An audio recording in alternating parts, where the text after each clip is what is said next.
Matapos nga po ang naging laban ni newly crowned WBC World Lightweight and now 3 Division World Champion, still undefeated, Shakur Stevenson, ay naging laman nga po ng mga boxing news ang nakakaantok na laban nito kay Edwin De Los Santos. At katakot-takot na ba siyang inabot ni Stevenson dito?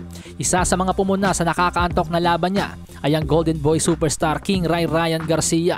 Isa sa mga matinding ibinanat ni Ryan Garcia kay Shakur Stevenson ay nang insultuhin ni Garcia ang umukit sa kasaysayang laban ni Stevenson bilang pinakakonting suntok na naipatama sa laban.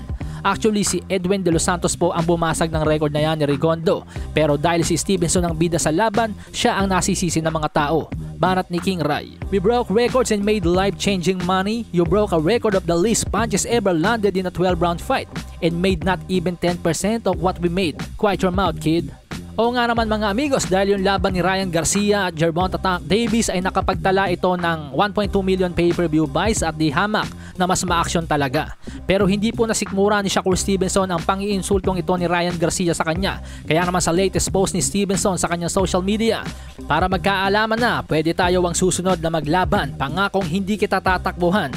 Diga ni Stevenson, "We could fight next. Ryan Garcia, I'm gonna stand in front of you all night long, I promise." Wow, ang lupit nun mga amigos. Pero to be honest with you, yes, totoo naman po na nakakaantok ang naging laban ni Shakur Stevenson at Edwin De Los Santos. Pero kung may dapat sisihin dito mga amigos, walang iba kundi si Edwin De Los Santos. Dahil siya po ang explosive fighter, siya po ang knockout artist, siya po ang big puncher.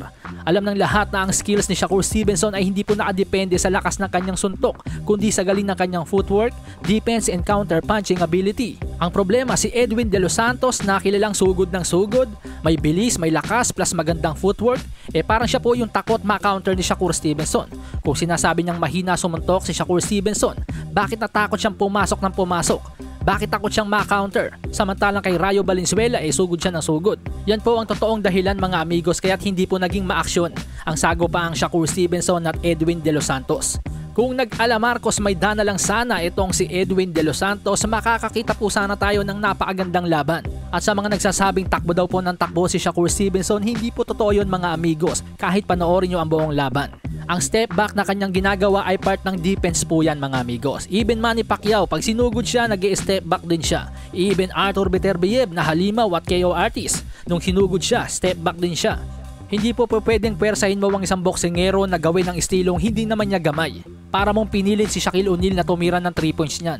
Ang boxing ay hindi po suntukang kalye. Ang boxing ay ginagamitan po ng mga taktika. Ngayon, kung ikaw ang trainer ni Shakur Stevenson at inutusan mo siya makipagsabayan sa boksingerong mas malakas sumuntok sa kanya, maliwanag na isa kang tanga-tangang trainer. Sahin ang baraha, patunayan mo sa'kin ha. Sino man ang mabunot na kalaban, di ka tatakbo ha. Sabayan ko sa bayan.